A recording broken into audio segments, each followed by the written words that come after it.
molecules. So today's target would be, you know, to work out the total kinetic energy of the gas basically. So these are the molecules which are in a cubical container as shown in your screen. They keep on moving, they keep on performing Brownian motion. So every molecule will move with some velocity, and then it would have its own kinetic energy because of the velocity of the molecule. So in general, when you work out the total energy of all the molecules, that's how you get the total kinetic energy of the gas. So we are about to derive the total kinetic energy of the gas. So we are just extending that derivation, okay, for pressure. So hopefully everybody is ready to understand this. So high degree of concentration is needed here onwards to understand these concepts. So again, what we are considering is a cubical container. It's containing ideal gas and volume is capital V. Let's say small m be the mass of each molecule which is contained in the container. And say there are n number of molecules of gases in the container. So let's say if there are n number of molecules, then their velocities would be c1, c2, c3 dot dot cn. These are the instantaneous velocities of the molecules taken or considered at a given instant.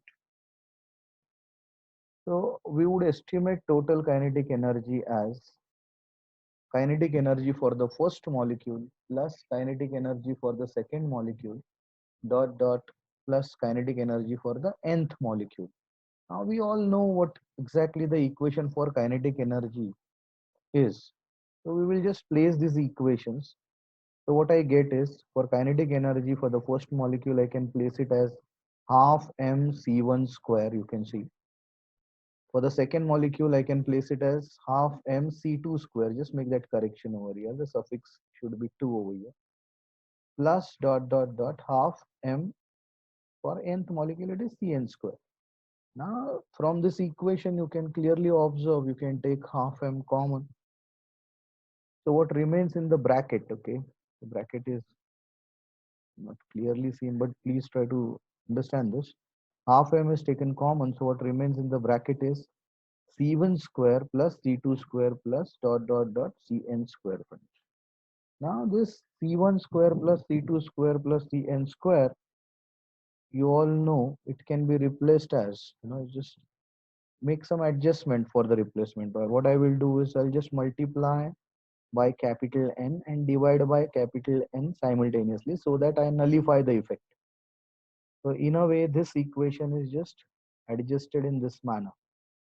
All right. So here the bracketed term c1 square plus c2 square plus dot dot dot cn square divided by n is nothing but mean square velocity. So this is something which we want to substitute in the later stages. Before we move ahead towards that, I want you people to note it down.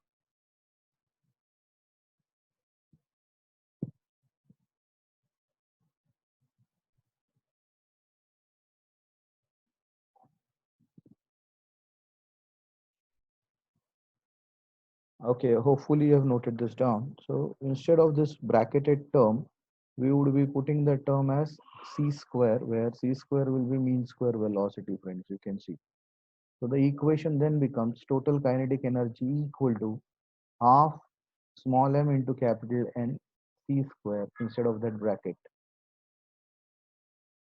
We all know how we get c square into picture over here, but simultaneously what I can say is, m into n will be the mass of the gas.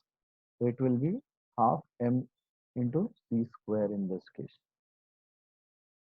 Okay, let's move ahead then. Yeah, here you can see the entire bracketed term c1 square plus c2 square plus dot dot cn square divided by n was resubstituted as c square. So that's what we have done over here in this step. And m into n, that is small m into capital N, is the mass, so total mass. This is being substituted here. So please make a note of it before we move ahead towards the next step.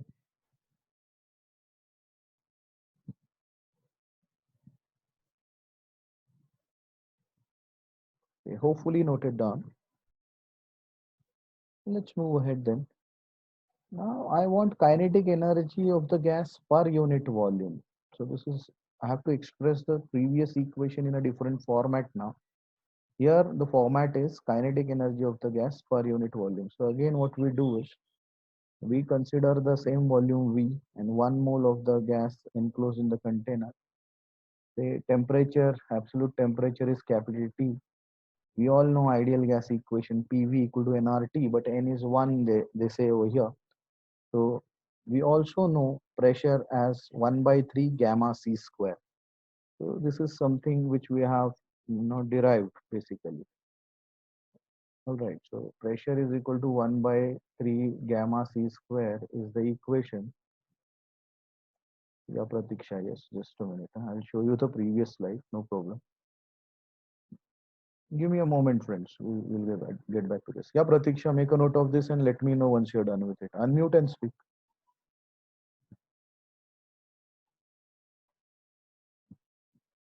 Done, Oh, sir. okay, fine.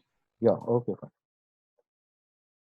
Yeah, so this is something which we are talking about now, kinetic energy of gas per unit volume. So two things we are taking into consideration.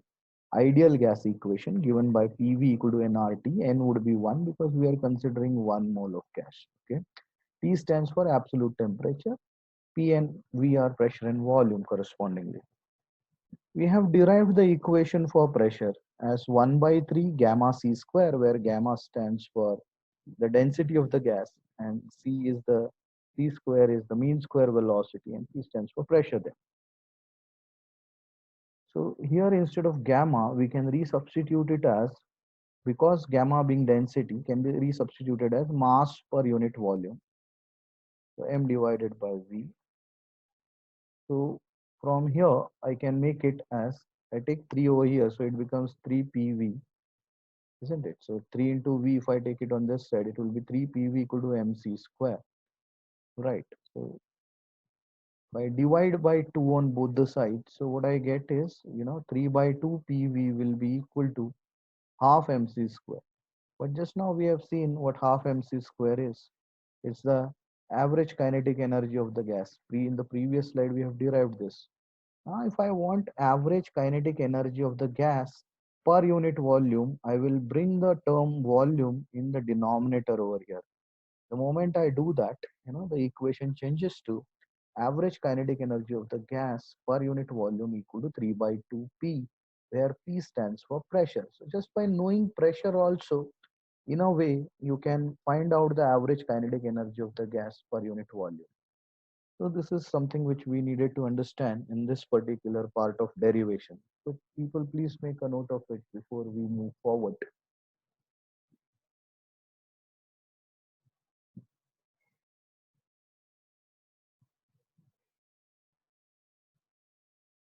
Hopefully everybody has understood, how we have worked this out. Okay, so we have made use of ideal gas equation and the equation for pressure which we have derived, previously, like yesterday.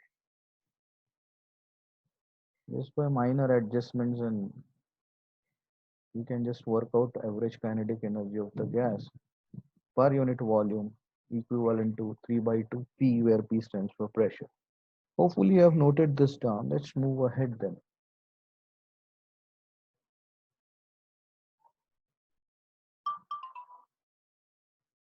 So previously we have worked out kinetic energy of the gas per unit volume. Now let's work it out per unit mole. So now the concept is kinetic energy of the gas per unit mole. So again we are considering the same enclosure. Volume is capital V, absolute temperature is T over there, and we are considering 1 mole, obviously ideal gas being considered. We have to use ideal gas equation. We know PV equal to nRT and stands 1 over here. But then on the basis of kinetic theory, KTG means kinetic theory of gases, which we have studied yesterday. Pressure was given as 1 by 3. It's not half. Okay, so that's wrongly mentioned. 1 by 3 gamma C square. Just make that correction later. 1 by 3 gamma C square. Okay. Gamma again substituted as mass per unit volume as the earlier case into C square. Again, what I can do is 3 PV equal to MC square in this case. So multiplied by half on both the sides. So it becomes 3 PV by 2 equal to half MC square. The same chronology is being followed, okay? So half MC square, we all know it is equivalent to average kinetic energy of the gas given by 3 PV. Okay. So now the changes here is PV equal to nRT. So average kinetic energy of the gas will be equal to, instead of PV, can I substitute it as nRT? Yeah, so instead of this then it will be 3 by 2 PV ke jagah pe it will be nRT. Right, now take this n in the denominator. So you will get average kinetic energy per unit mole, and that would be equivalent to 3 by 2 RT, friends, where R stands for universal gas constant as per our ideal gas equation, and capital T stands for the absolute temperature of the gas. So this is how you work out average kinetic energy per unit mole. Average kinetic energy per unit volume was 3 by 2 P. Average kinetic energy of the gas per unit mole is 3 by 2 RT. Here the only correction which I have said is, instead of 1 by 2 over here, it should be 1 by 3. It's a typological error there. So please make a note of it before we move ahead, friends.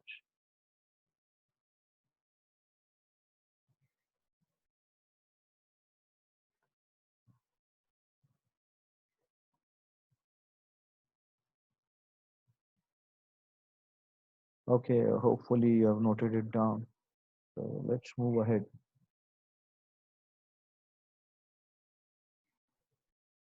Yeah.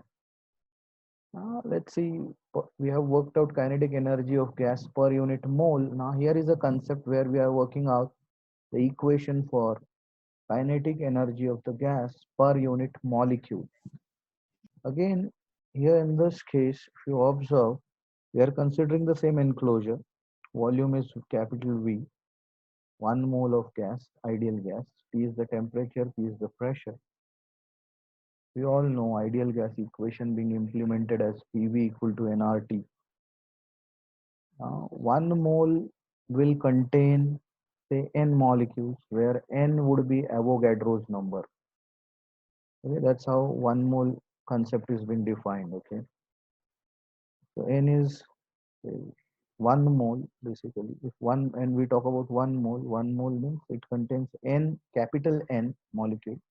So there is difference between small n and capital N. Small n stands for number of mole, and capital N stands for number of molecules basically. Or you can also consider this as Avogadro's number in 1 mole if you're considering 1 mole of gas.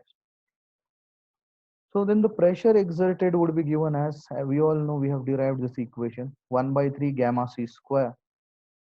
Gamma can be substituted as mass per unit volume. So the equation then becomes 1 by 3 m by Vc square. So again, we can just shuffle it as 3 PV equal to MC square, divide, multiply by half on both the sides. The same chronology is being followed. So ultimately you end up getting 3 PV by 2 equal to half MC square. But half MC square is the kinetic energy. So you are going to substitute that as kinetic energy.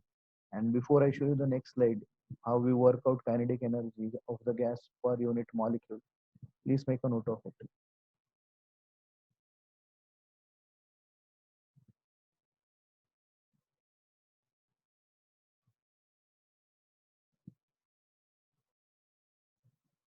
Okay, hopefully note it down. Let's move ahead then. So instead of half MC square, we know we can substitute it as average kinetic energy. So from previous slide, I've taken this equation forward. So that is 3 by 2 PV equal to average kinetic energy of the gas. So average kinetic energy of the gas, I can work it out as 3 by 2 PV, but we all know PV equal to nRT. So we'll substitute it. So it becomes 3 by 2 nRT, friends. Now for n equal to 1, that means 1 mole. kinetic energy of the gas then can be substituted as 3 by 2 RT. But then if you consider n as 1, number of mole as 1, then the number of molecules present in 1 mole is Avogadro's number, capital N. So then kinetic energy of n molecules would be given as 3 by 2 RT. So kinetic energy of one molecule will be given as 3 by 2. You'll have to, shuffle this n in the denominator, right? So 3 by 2 RT by capital N, where N stands for Avogadro's number. All right, so this is how you work out the things basically. Before I show you the further steps, please make a note of this.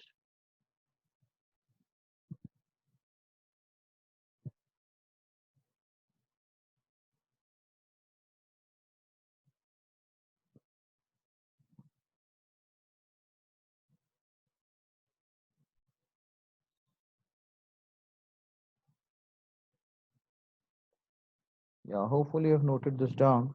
So interesting thing over here, for n equal to 1, number of molecules present is Avogadro's number. So kinetic energy of n molecules would be this equation. Just bring n in the new denominator over here.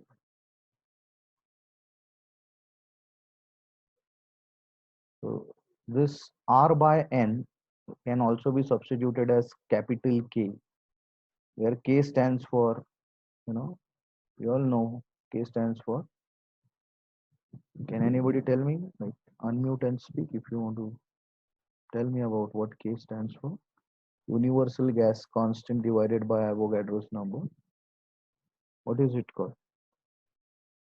Hmm? Called as Boltzmann's constant, friend. Hmm? Remember this here onwards.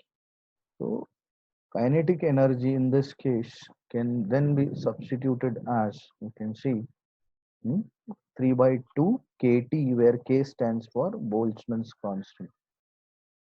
Please make a note of this. So this is the kinetic energy of the gas, average kinetic energy of the gas per molecule. Friend.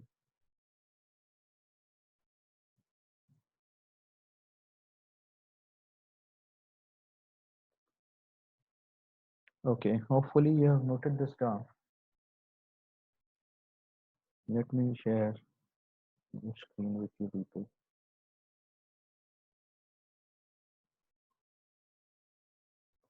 Okay, just give me a moment. Now, from the same concept, what we are going to do, would be verifying Boyle's law on the basis of kinetic theory of gases. And what Boyle's law says, you might be aware of the statement for Boyle's law. At constant temperature, pressure and volume both are inversely proportional to each other. So let's derive this Boyle's law. The statement says for a given mass of gas, pressure is inversely proportional to its volume, provided that the temperature remains constant. Okay, this is the statement for Boyle's law. I want to put it in terms of an equation. So P is inversely proportional. This sign has to be changed. Okay, it's the proportionality sign over here. Please make that correction later. So pressure is inversely proportional to volume, provided the temperature remains constant. This is the statement for Boyle's law, if you all remember and recall. Or other way of representing it can be PV is equal to constant at constant temperature. So let's say we have to derive this law from the kinetic theory of gases which we have studied. So as per kinetic theory of gases, friends, okay, as per kinetic theory of gases, the equation for pressure was given by, we all know. Yeah, before I show you the next slide, please make a note of this. The equation would be 1 by 3 rho c square or rho gamma c square, so far as the pressure is concerned. So hopefully you have noted this down. Let's move ahead then.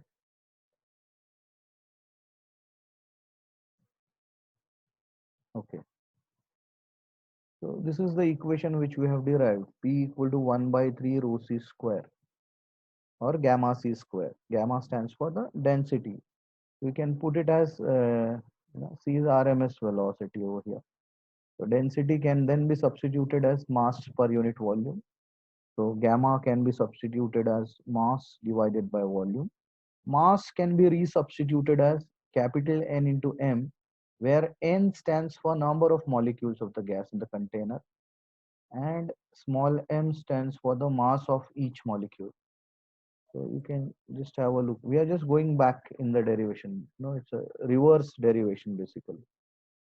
Yeah, so instead of gamma, then you are substituting it as n into small m by v. So just substitute that over here. You get the equation in this format. Pressure equal to 1 by 3 capital N into small m by capital V into C square. We all know what capital N stands for, C stands for, small m stands for, and capital V stands for. So let's go ahead with this analysis then.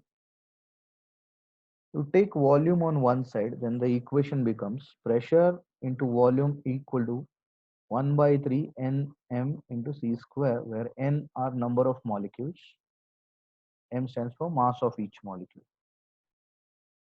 So what I'm doing is I'm just multiplying and dividing by 2.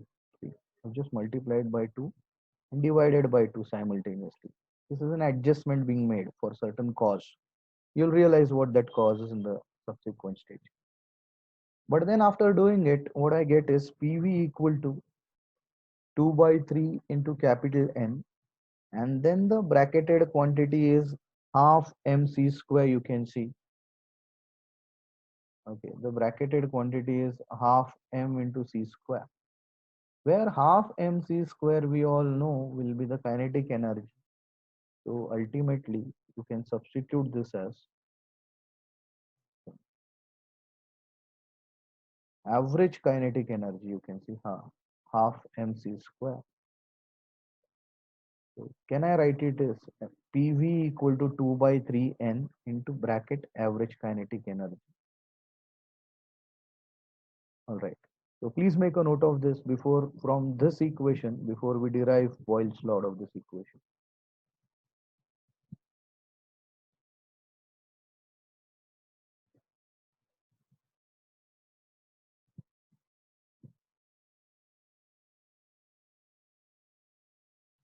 Yeah, hopefully you have noted this down. Let's move ahead.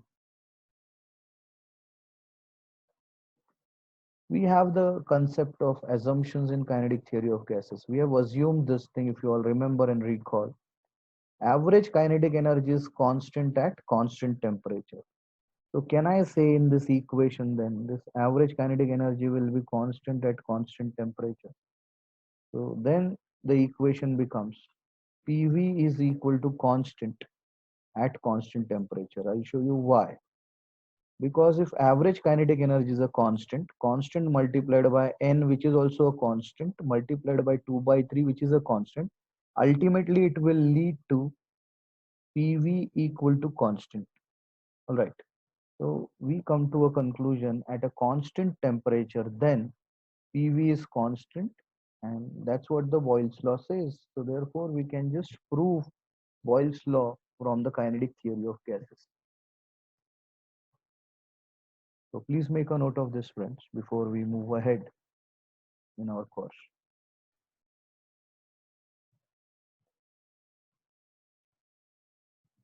Sir, could you please show the previous slide for a moment? Yeah, no problem. Yeah, please make a note of this. And once you are done with it, unmute and speak. You are done with it. Let me know.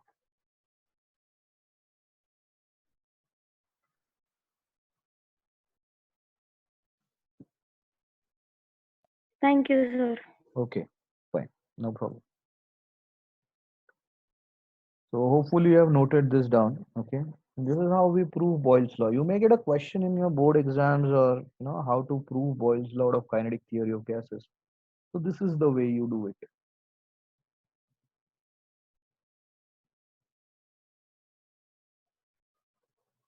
Okay, hopefully noted down. So let's move ahead.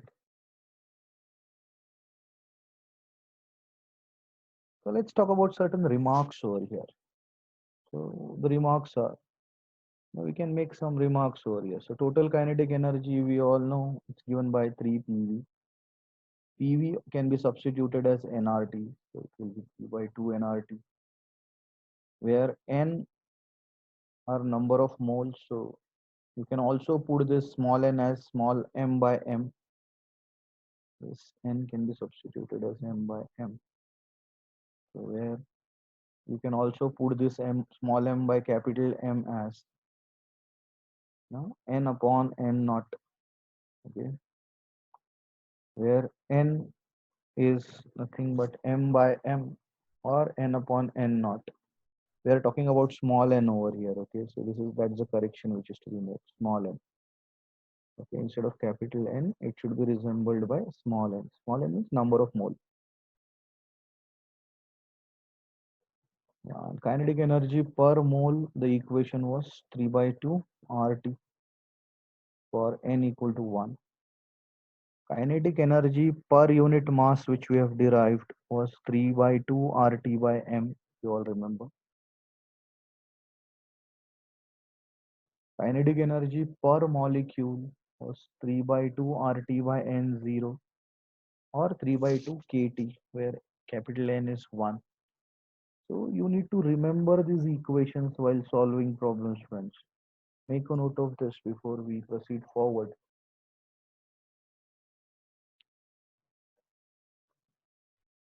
Here the only correction is, you can see, instead of capital N over here, it should be represented by small n.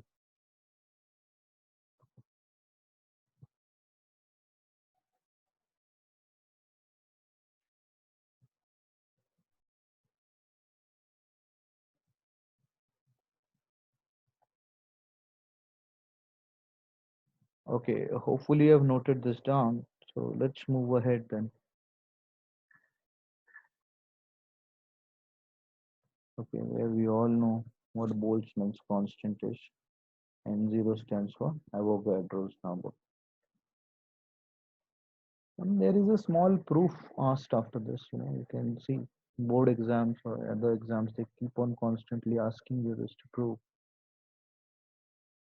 And the proof is, you have to prove that PRMS is given by root 3 RT by M or other things remaining constant, obviously. If R remains constant, capital M remains constant, then C is directly proportional to, this is the proportionality sign over here, okay, just correct that. So C is directly proportional to square root of absolute temperature. This is something which you need to prove. So let's see how we work it out. We are considering 1 mole of ideal gas, pressure P, volume given by capital V, absolute temperature T. From kinetic theory of gases, we know pressure given by 1 by 3 gamma T square, where gamma can be substituted as mass per unit volume. Because gamma is the density of the gas, we can substitute it as mass per unit volume like this. The equation becomes 1 by 3 m by v c square. Shuffle everything in terms of c now. So you take c on one side and take the square root. So what you get is c equal to root 3 pv by m. So we all know pv is equal to nRT from ideal gas equation. And for 1 mole, the equation would be pv equal to RT. So here in this equation, I can substitute PV equal to RT, friends. So let's move ahead then. When I do that, I get the equation C equal to root 3 RT by M, which was our target, you can see. Now if R and M remains constant, then we all know we can show M stands for molecular weight. R and M remains constant, then we can easily show that C is directly proportional to square root of absolute temperature. So there is a relation between temperature and the mean square velocity, root mean square velocity, friends. So please go ahead and make a note of it before we proceed forward.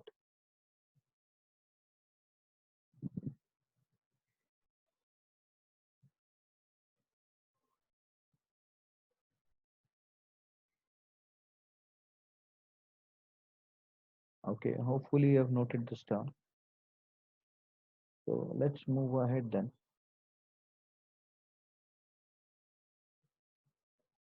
Let's put a note on this. Okay. So for a given gas, say m is constant, therefore you can say c is directly proportional to square root of t.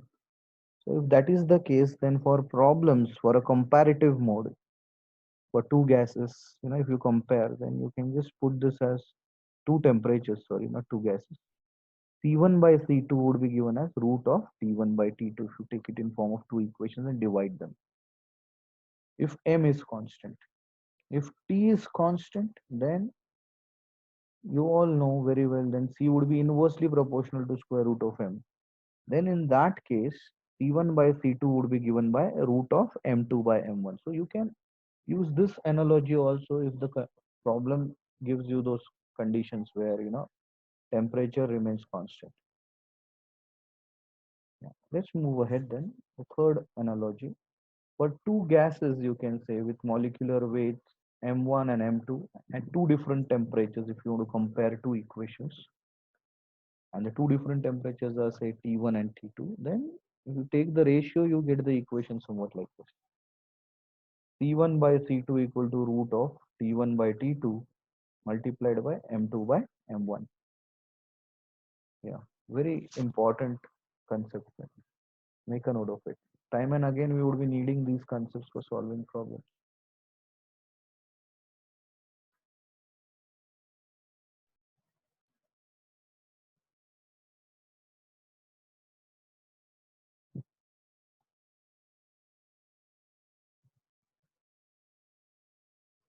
Hopefully, you have noted this down. So let's deal with some basic laws which you might have studied in chemistry, basic concepts which we require over here in a very preliminary mode basically. Yeah, Tanaya, you want to say something? If not, then please unmute your mic. So here are some basic concepts. You see, what is an ideal gas? So a gas which obeys this equation, okay, PV equal to nRT at all pressure and temperature is an ideal gas. Gas which is obeying ideal gas equation. Okay, yeah, friends. So let's move ahead. Important thing to understand over here: no real gas is an ideal gas. So real gases obey above equations at two pressures, low pressures. It's not two pressures and high temperature. Okay. So here you just correct this word. Okay, low pressure and high temperature. This equation is being obeyed. And the equation we all know PV equal to nRT, or you can also put it as PV by T equal to a constant. Or you can also place it in a different mode or a format like this for two comparisons. You can make it as P1 V1 by T1 equal to P2 V2 by T2, because then it has to remain constant for both the gases. Then we all know what Boyle's law is. Just now we have derived and we have stated it. Pressure is inversely proportional to volume at constant temperature. Analogy for Boyle's law, you take the ratio for two equations, then P1 by P2 would be equal to V2 by V1 in this case. Please make a note of this.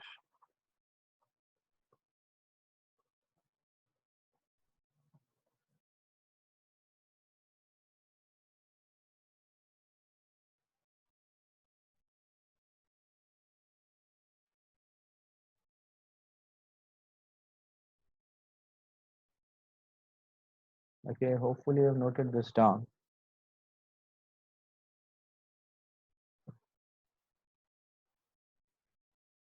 So let's move ahead then.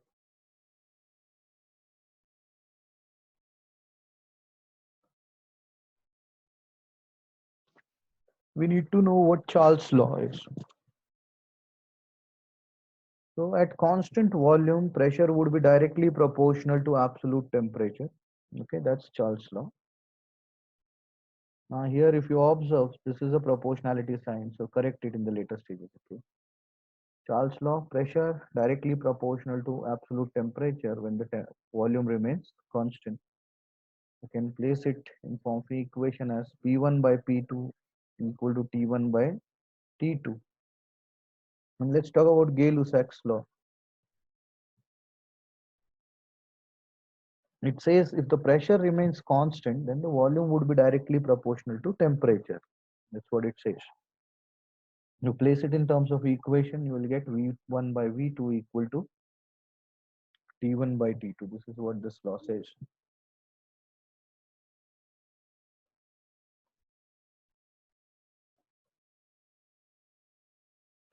Okay, now what's our understanding regarding Avogadro's number? So for 1 mole, it will contain this many molecules, okay? 6.022 into 10 raised to 23 molecules. Therefore, Avogadro's number is considered as 6.022 into 10 raised to 23. 1 mole will consist of these many molecules. This is the concept. So 1 mole can also be expressed basically as molecular weight expressed in grams. Okay, this is how you define 1 mole. Hopefully, you are able to recall these concepts. Please make a note of them.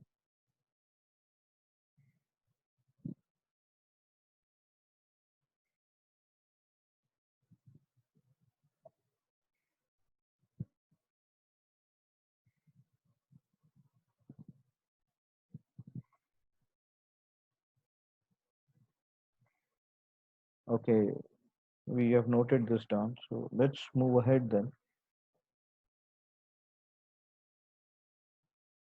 So 1 mole of water would be 18 gram of water. All these things would be needed while solving problems. Therefore, I'm just giving it to you in a chart format basically. Similarly, 1 mole of nitrogen would be equivalent to 14 gram of nitrogen. 1 mole of oxygen would be equivalent to 32 gram of oxygen.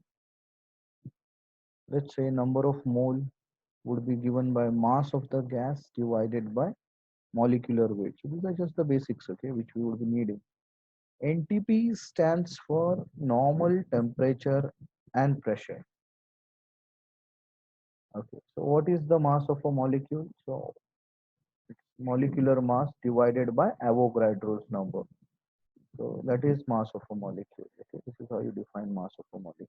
Make a note of it, friends.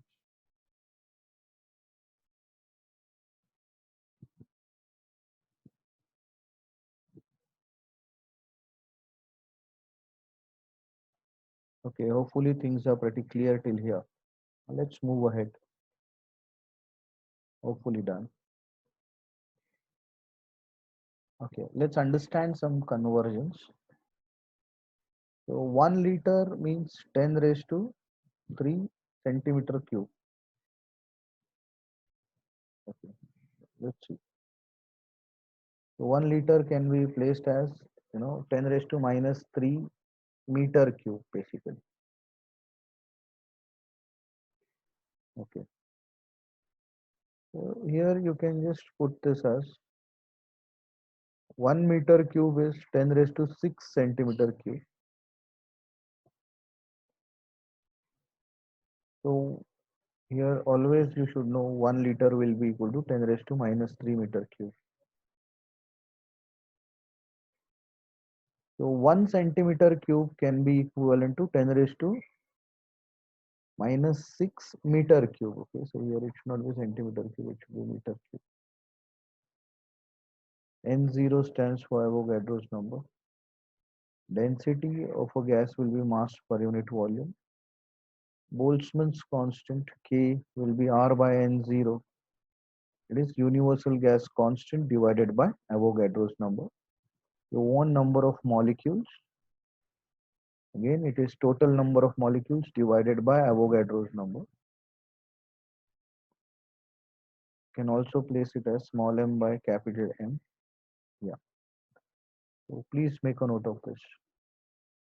So these all things would be needed while we solve problems on kinetic theory of gases.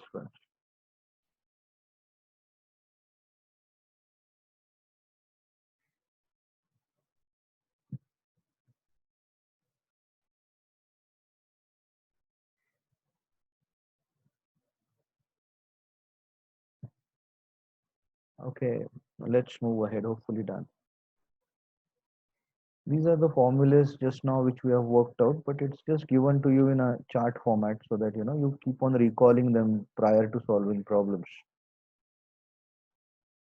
Yeah. So time and again we would be using these three different cases, three different equations for three different situations in the problem.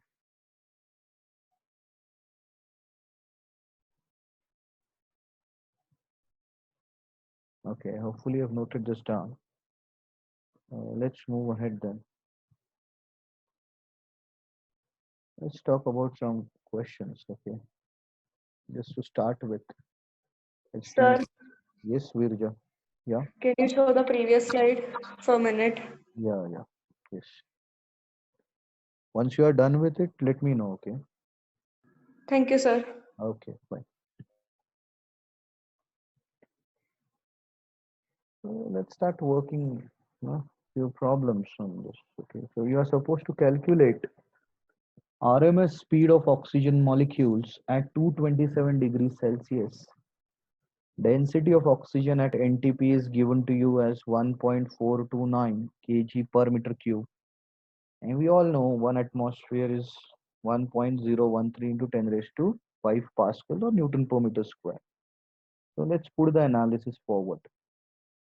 So you're supposed to find, so this is oxygen gas in a container, you can say. Supposed to find RMS speed, CRMS. Okay. So temperature, they say 227 degrees Celsius. You add 273 to it, and then you can see the temperature becomes converted into 500 Kelvin. Then after that, the density, they say, is 1.429. So this is something which you have to take into consideration. Please make a note of it before we move ahead towards the solution.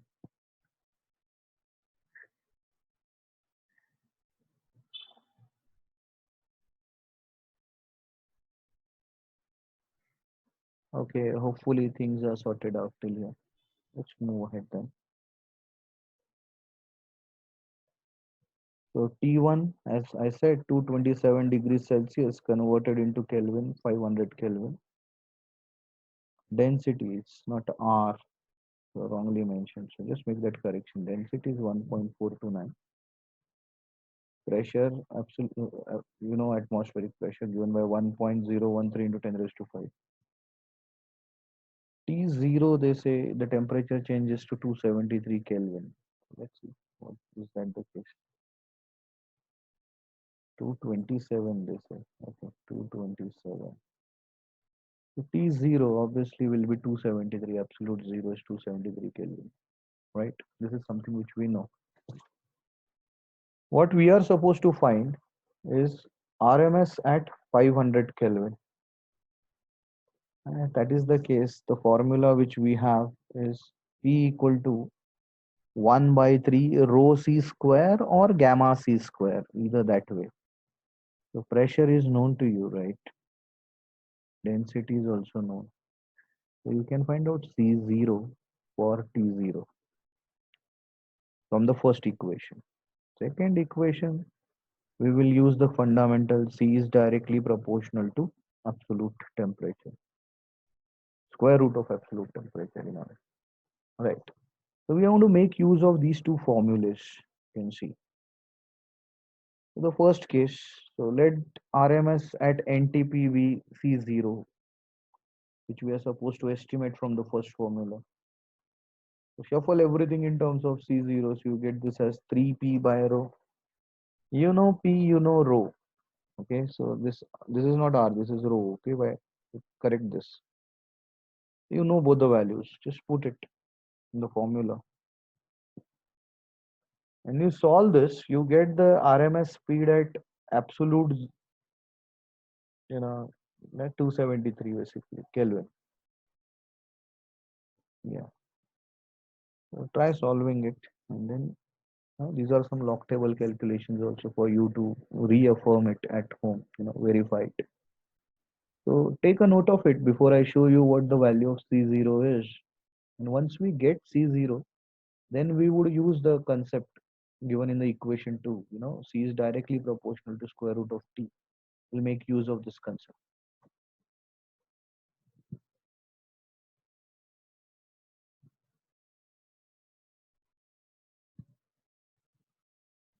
Okay, let's move ahead then. When you solve this, you get the value for C0 as, you can see, it comes out to be 4.611 into 10 raised to 2 meter per second.